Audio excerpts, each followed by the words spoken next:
Okay.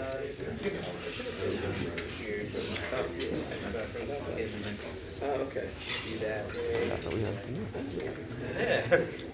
I still see him using campus all the time. Did he get 50 years on campus? So we can mail this. Yeah, I think so. Sure. I'm sure you'd be able to probably do it. And I don't have checked, so.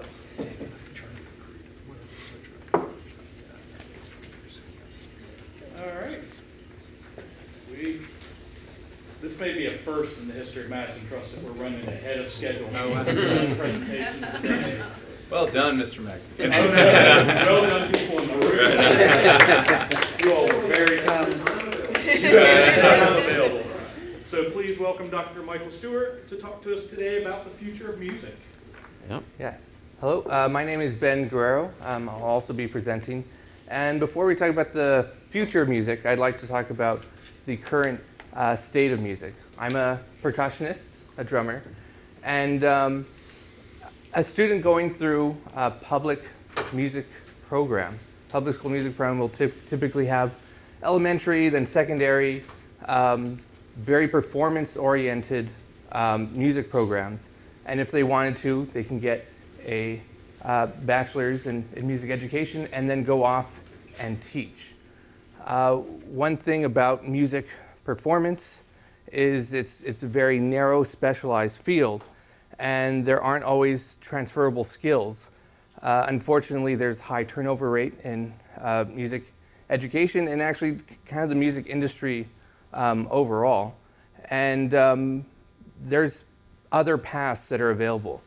I was fortunate enough to come from a musical family. I had access to a lot of music technology and access to multiple instruments.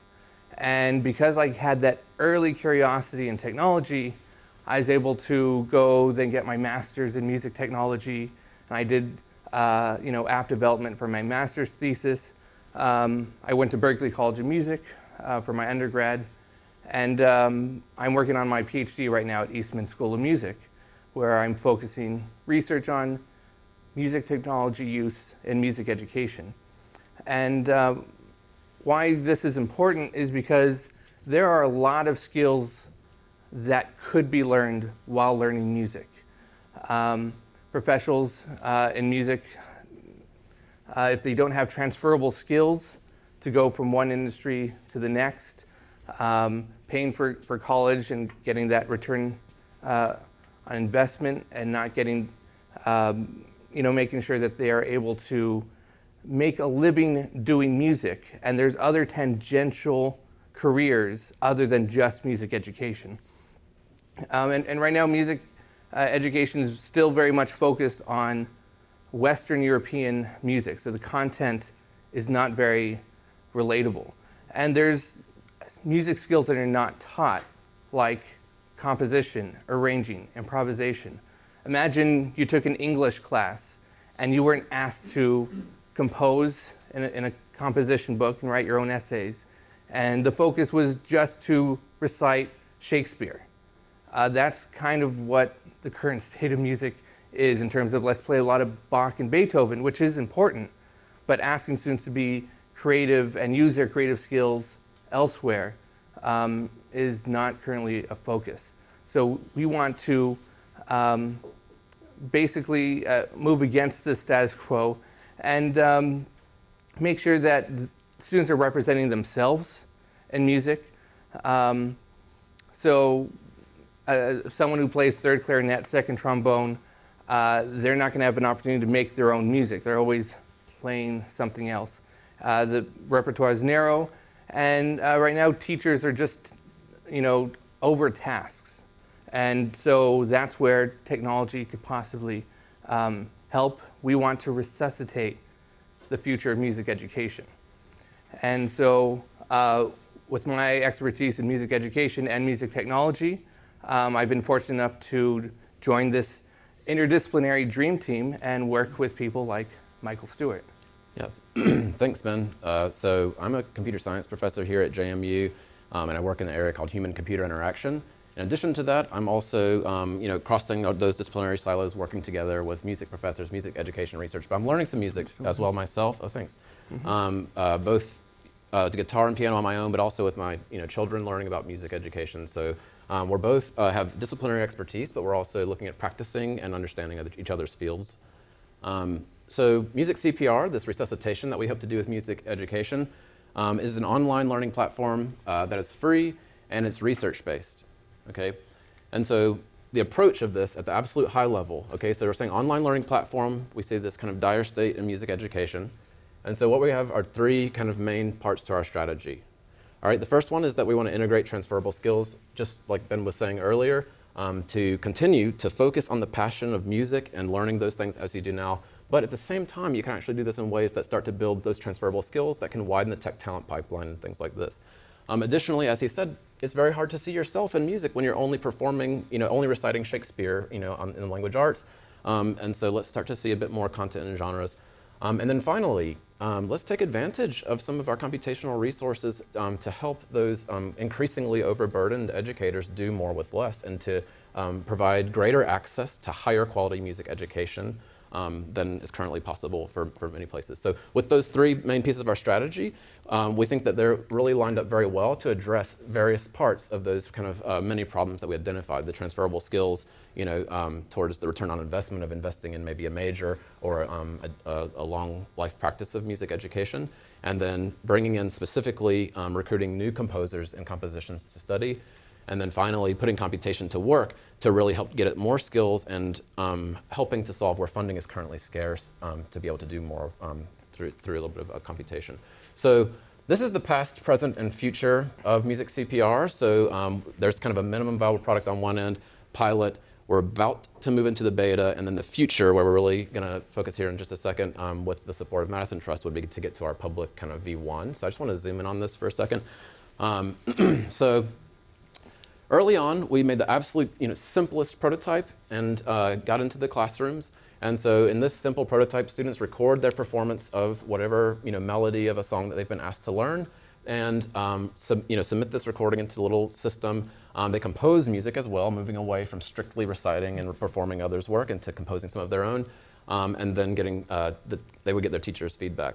In this very early prototype, this was really focused primarily on band repertoire, and that's not through any intentional exclusion. We fully intend for this to be band and orchestra and generally music education altogether, and so that's going to be part of moving past our pilot. So in this early phase, we had over 200 students and over 12 teachers, and that's with lots of attrition as we moved to remote only, in those classrooms during the pandemic. So the beta that's currently heavily under development is kind of moving past bubblegum and duct tape early prototype and being something a bit more robust and usable for those teachers. Brings in orchestra right away, and it starts to collect that data that's going to help us to have a bit more of a value proposition longer term as we have more samples to provide to inform music education. So this is heavily underway, and where we're trying to get to next is getting to those three main pieces of our strategy that really require us to have that baseline in place to make it adoptable for the teachers and students in the first place. And so this is where we would really like to move now. With some support from our beta to the public version. So perhaps I could hand it back to you, Ben? Yeah. Yep. So some differentiating factors from what we're working on compared to what currently exists for different music software. One, right now we want to make sure that this is free and accessible for both the students and the teachers. We want to make sure that the content is standards-based and research-informed, and then scaffolds new pedagogical practices like including popular music, including improvisation and composition, and then starts integrating computational thinking and literacy. That would be in that public 1.0 version that we would like to work on. This isn't just an app that's going to be for sale. This is current active faculty research, and it's also been undergraduate and graduate student education and research. So we're not just throwing tech at the problem, which educational technology has a history of doing that sometimes. We are going to use a participatory design so that the teachers are able to inform the software development from the ground up. And we're also using professional development to reach out to these teachers, get them to adopt this online platform, and then they are our future advocates. And it's also marketing for us.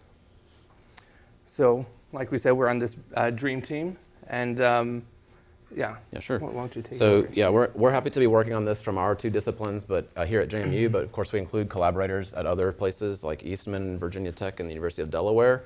Likewise, even in this first pilot, where you're working with educators in the field in different contexts, public, private, homeschool co-ops where they can't have individual music teachers across different states. As been mentioned, our approach is standards aligned. Those teachers are on the hook to be reporting on their progress on the standards of learning in their respective districts and all. And so this is part of our process to make sure they're able to do that easily as well. We'd really like to see this be sustainable in terms of improving access to higher quality music education. It's free right now, and that's how we intend it to stay. But to sustain it requires some kind of investment for us to move first from this beta, which requires professional development to make sure we're understanding what teachers need, where is this working for them, where do they perhaps need some changes. But once we can get to a few iterations, having done that with those teachers and go to our public mode, we can kind of enter a keeping the lights on mode, where really our costs remain relatively low just based off of hosting and things. But during that time, as users grow and we have more students submitting work and professors marking that work and things, our value compounds because now we're building up a huge labeled data set that we can leverage to improve the quality of music education for music educators and universities, which can then inform the teachers going into the field to do music education. So, with a little help from our friends, we have started and been very thankful for lots of internal funding from JMU. So from the Center of Visual and Performing Arts, from my College of Size and the Faculty Senate generally, and also from 4VA complementary funds working across with Virginia Tech, from NAFME as well. And then, this is how we plan to move from the beta to our public 1.0 is with some help from the Madison Trust. Once we get to that point and that value continues to compound, we're going to be perfectly situated to then make asks of external agencies like the NSF to then go after the even later parts of the project that we're looking to do. So with that, thank you very much for your time and attention. I'm really excited to take your questions.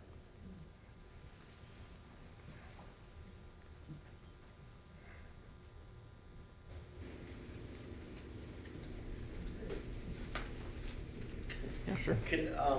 I'm having a hard time picturing the next product. I understood the beta or the minimum viable product. What does the product look like now? Like what activities are the students doing that they're then getting feedback on? Yeah, so that's a great question. So are there mics for the participants to be heard remotely, or I should repeat the question? No, they're good. Okay, so music CPR, part of the name CPR is fun because we're going to resuscitate something, but it's also because of the standards in music and other arts are oriented around a framework for create, perform, and respond types of activities. It's exactly that setup that we're using in our activities as well. So the performing activities are where the student's tasked by their teacher with a particular piece that they should be working on. They're going to learn the melody of this piece and the bass line, so they'll rehearse some and then they'll record it. Importantly, in terms of increasing access, this ran during the pandemic, right? So we've built this as a web application that requires very little resources of the machine that the student might be using themselves. So they're at home with their instrument, just with that tablet or laptop or whatever's microphone, that they should be able to perform, rehearse, and then decide that they want to submit that take. And so they'll practice that with both the melody and the bass line. This is already beginning to diverge away from status quo in music education towards best practices, because instead of just learning the certain chair part of that big song, you're going to actually work with the whole melody or then later the whole bass line. So the performance piece looks like practicing and then recording some audio that you perform. Then the create part. The create part says, now you have practiced with this performance piece. We would like you to compose a counter melody. And as been said, composition is not really a part of the status quo music education. And so this is a place where through the app itself, we scaffold that new activity that we're asking students to do and their teachers in supporting them to do that kind of activity, explaining kind of what it might look like to do so. And so given the song they've just been familiarized with, they'll compose this kind of counter melody and they'll share with other students and the teacher and get some feedback. The last part, the R in CPR respond, they do a reflection activity. What was it like to go through this particular process? What did you think about your counter melody when you heard from the others? How do you rate your performance on the very same scales the teacher's going to use, to mark that performance as well? That's the current version that is moving from kind of the early prototype into the full-on beta. To get to some of those other points that we'd like to address with our overall transferable tech and new content and things. So one big piece of the transferable tech skills, we're kind of coming at it from two directions. So computational thinking being one. So this has been a big push coming out of sort of CS areas to say, why should anybody ever even try it in the first place? And how will they be prepared for jobs in this field? So there's many sort of proto-computer science ways that you might think about, understand problems, or how computers are functioning. One of the big things that we can see in there is understanding that computers have to represent things from the real world in some way. As the student composes for themselves a counter melody, they know this note in this particular measure with certain beats, and they see that in the musical score, and they can make that composition. What will reveal to them, kind of pull the covers back and see the wizard after they've done a few activities and gotten comfortable with that task, is actually the computer's understanding this behind the scenes, okay? And we'll show them a programmatic view, right, that is intended for children. Block-based programming would be a great way to visualize that. And we'll say, look, as you continue to add to your counter melody, watch how this other representation happens. And then we can move towards eventually saying, okay, now what happens if you manipulate instead of the musical representation itself, manipulate that programming-based view and see how that is affecting in turn the score, and get back and forth and start to, so this is an application of educational technology that helps you do music. How is it doing that? Someone's building it. How did they think of how music should be represented, and to move in that direction? That's one side. The other side is just to be a sort of weekend composer and performer that you might like to sell some tracks online or something like this. You really have to be able to record, master, publicize your tracks to be bought. Just simple literacy. That is not the general literacy of participating in technological society, but that is around music could be very valuable. So one piece of the next step that is in this milestone that is trying to help us to build the classroom climate between students and teachers is taking those first performances where they might submit their rehearsal of the melody to a particular song, and now instead of directly handing it to the teacher, goes to the next student in the small group. They'll play now, instead of on top of the accompaniment alone, on top of their classmate who they know who they are, and they can round robin for a little while. Perhaps when I see how my third, fourth classmate in my small group has done, I think I might want to retake mine actually on this thing.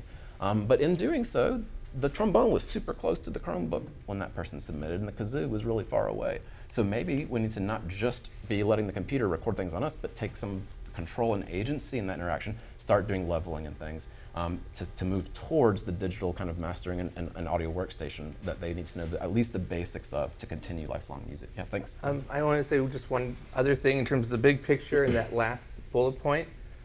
As the teachers are listening to the audio files of the students and grading, assessing those students on that rubric, that's metadata that's being added to the audio file. So we know what a proficient 6th grader sounds like, a proficient 8th grader sounds like.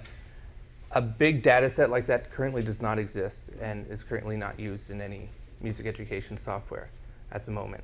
So in terms of future, once a large data set is created, there's a lot of possibilities of what we could do with that. Yeah, thank you. Yep. Thank you for the presentation. It's awesome, and especially kind of talking about the concept of what this, especially explaining with the kind of the English literacy. Just a quick question in terms of I'm thinking about in terms of like the demand or the market research in terms of. It sounds like it's great, how you kind of explain through this, but is there some where you're feeling that there is the demand for this? Is somebody, is there research in terms of people are saying, hey, we want this, or, or that there's some kind of survey that there people are looking for this? In terms of music education technology, it's exploded over the past 15 years. There was one company that made software called Make Music, and it was late 90s, early 2000s. It was just it wasn't used a lot. And then once things started moving to the web, there's probably at least 8 competitors that have come up in the past 10 years. And as far as I know, machine learning is not in any of those. Not just machine learning, I mean, competitors Oh, with oh, each yeah. other, right? But Yeah. as Ben said in the Yeah. earlier slide, we have several things about our approach that are Yeah. novel, that are pretty different than those things on the market. And in terms of people asking for it, the teachers are on the hook for individual assessment of students. In a math class, I can ask a student to please take a test each individually in the room. And what do I do now with 50 students in a band classroom to individually assess them, you know, as the band director orchestra? So this is something that's very difficult, perhaps not really something that they can really do. They sort of nod to those requirements right now. And this helps them to be able to get that work done of individual assessment. And you have gotten the feedback that that's something they're looking Yeah, for. with, Yes. with something Yes. that honestly, as a user interfaces Right, person, like I you see would have yourself, scratched my microphone. I would have argued would have been unusable, in fact, in an early prototype, but we have to try something out and go somewhere. They're clamoring. When are we having the next tracks in here? When can we add the orchestra, et cetera? They are really excited to go with this. Perhaps it was dropped through the speed of the presentation. We have at least 600 students waiting for this beta to drop across those same states and more institutions. So thank you for the question. I'm fascinated by the potential, if you look at the vision, maybe your vision for this program, but also the life cycle of JMU students. So early in your presentation, you talked about what attracts students to maybe to music education, and so opening up entirely new fields that you maybe thought, I don't want to be the traditional music teacher, but I could see myself doing this. It plays more, no pun intended, or every pun intended, plays more to my skill set. But likewise, if you look down the road, ultimately, if you are attracting students that are interested in this kind of career, then you're also going to have JMU graduates that are then going to be out in the field that will be receptive to this because they came up through the system. So ultimately, you're going to create your own network of JMU graduates, if not from any other place, just JMU graduates, then are going to be receptive to the next generation and beyond the beta, et cetera, for that. So have you talked or thought much about the vision for where this might go, both on the front end in recruiting students to music education that may not have thought of it as a viable career, as well as that loop, if you look at the full cycle? Yeah, I know one thing, in the School of Music, the music education degree is the largest program within the School of Music. And I already know and have talked to JMU alumni, music education, that are now teaching entire music technology classes.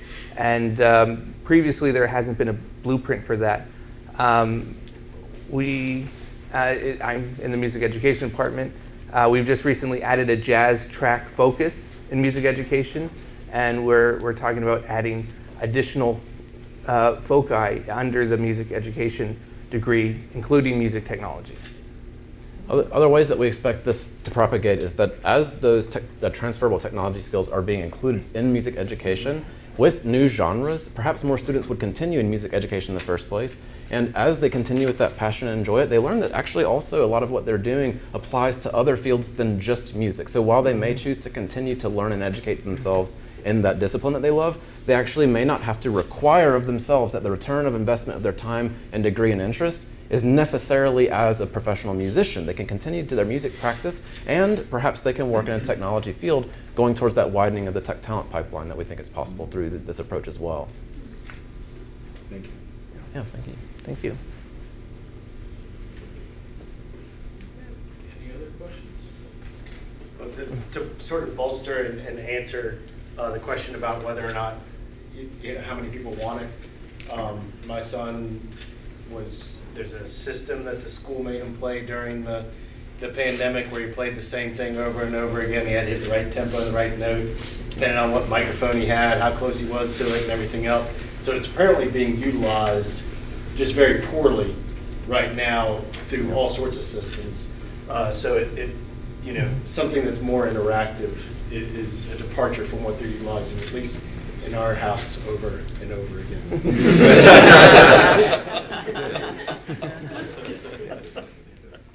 If only for Paul's sanity, if nothing Right. else. Well, thank you. Thank you all very much.